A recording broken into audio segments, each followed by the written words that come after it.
All right, welcome back. We're going to be reviewing another women's perfume. This time it's from, if you can't tell from the box, it's from YSL. This is a flanker off of Black Opium, one of their, probably their top 5 fragrances that YSL produces. This one is Black Opium Glitter. It launched in like 2024, and the reviews are kind of mixed online, but this is actually not for me. It's for my mother-in-law. This is, I think, the 3rd fragrance that she got for Christmas, and I have to unbox it so that, you know, I can make content with it. So she's very kind to let me do that. So let's go ahead and get this thing unboxed while I go ahead and jump in and do all the fun notes and stuff while my wife is doing laundry and interrupting my video, but it's okay, I still love her and stuff. So let's go with the top notes of pear, green mandarin, and lemon. Middle notes of orange blossom, which to me sounds very citrus forward.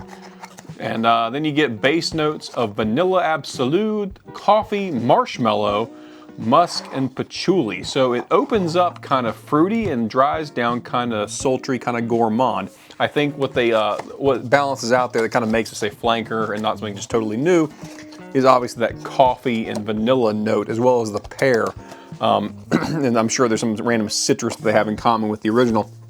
But yep, there's the bottle, standard. If you can't tell, it's obviously covered in glitter like a disco ball, practically. A little bit gaudy. I'll tell you right now, my tactile dislike of the bottle is extreme because it's like kind of snags on your skin. I'm not a fan, but let's see but that doesn't really matter. The juice is what matters inside.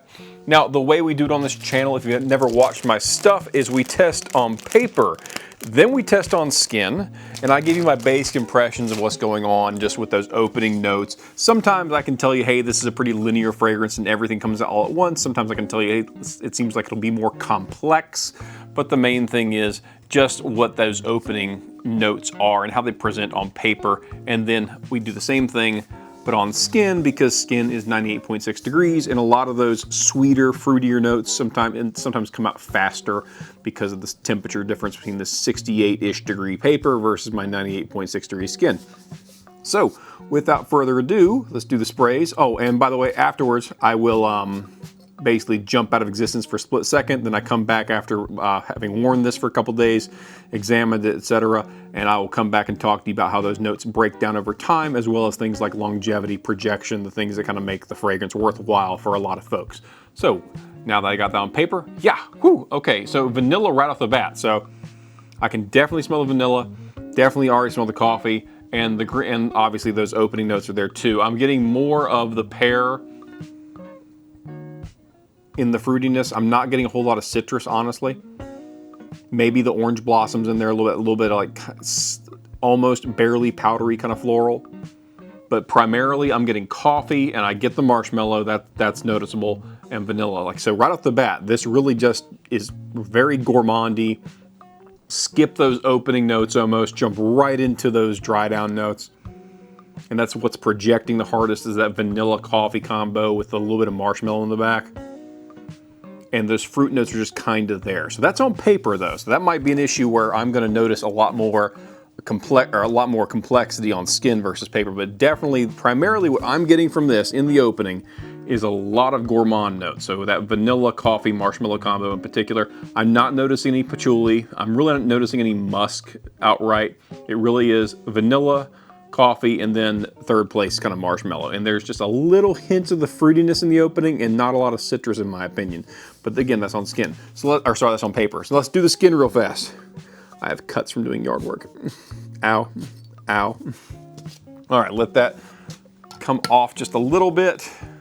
Turn the thing, get everything in frame on the camera so we can be kind of semi-professional here. All right, let that dry for a second, and let's see. Okay, definitely more citrus on skin. So that's not surprising, but it is interesting that on paper, I'm barely detecting the citrus. On skin, it's much more obvious. This is coming off pretty linear. I'm getting a lot more of the citrus and the pear, so sweetness, and the orange blossom that's all kind of mushed in together. I'm not noticing anything that's in particular lemon, just outside of a general citrusy notion. If I were to smell that by itself, I would think just citrus orange. I wouldn't even think lemon, like a sour lemon or a fresh lemon. But I'm definitely also getting, at the same time, that vanilla, coffee, and marshmallow is mixed in there. This seems like a very linear fragrance. Nothing wrong with that, because it might be a linear fragrance that lasts all day long and projects mightily. That could be the case. We'll learn about that later on. But I'm definitely noticing that on paper, so possibly if you spray this on your clothing, ladies, you're not going to get much of those fruit notes, but you're going to get a lot of those gourmandy kind of notes. On skin, you'll get more of the fruity sweetness, but that gourmand is still going to be there. That vanilla coffee combo with a little bit of marshmallow, that's going to be there from moment go. So just keep that in mind. So if you're looking for a complex fragrance that kind of like breaks down, opens up bright and citrusy, then like gets a little floral, then get to the gourmand notes, this might not do it for you, because I'm getting kind of everything all at once, but in a very nice way. It's well blended, it's pleasant, it's not cloying. It's just a big, fresh gourmand blast is what it ends up being. So there's nothing bad about that. It just smells nice. Definitely more for the winter time, in my opinion, just because those gourmand notes do come out so quickly. So I'm going to blip out of existence for just a split second, then come back, and then that'll be me having worn this for a few days and kind of experienced it, figured out what those note breakdowns look like, and then I will tell you about things like longevity and projection. So yeah, that's Black Opium from YSL, and it's their glitter edition. So be right back.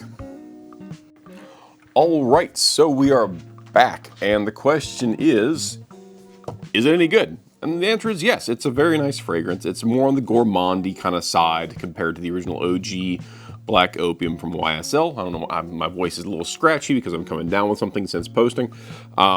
The main thing I want to focus on is that this is a more gourmand version. It's still got the coffee. It's still got that sultry kind of coffee vanilla combo. The other note that comes out in particular is the orange blossom. So you get that light citrusy kind of floral, very pleasant, very feminine, nothing wrong with it, just beautifully done. Those opening notes, if they're there in the back, because this really is a vanilla marshmallow coffee combo just from the get-go.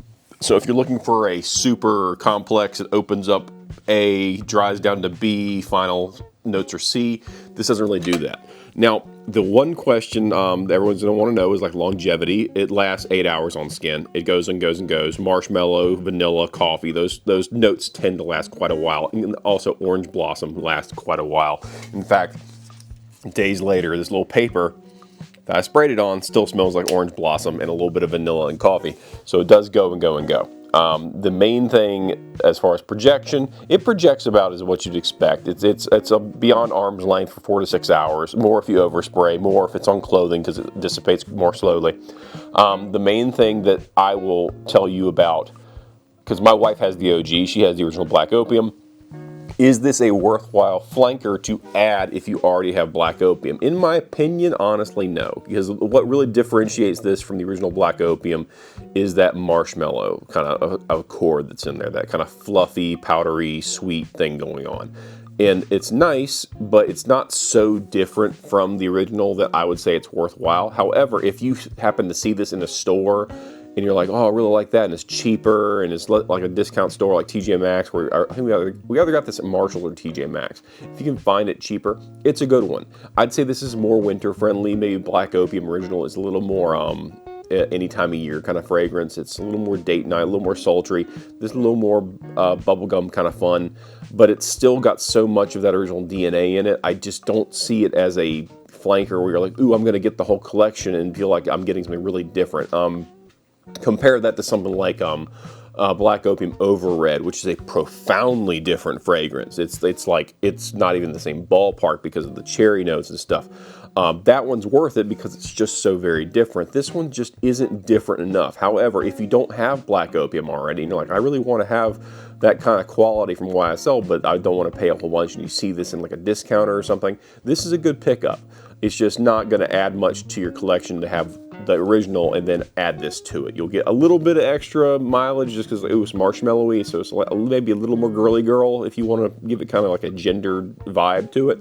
But yeah, so that's kind of my opinion on it overall. It's a great fragrance, but if you already have the OG, it just doesn't add that much to the collection. So just keep that in mind. So thank you guys so much for watching. If you have any comments, questions, leave them in the comment section. I answer them as quickly as I'm able, and have a great day.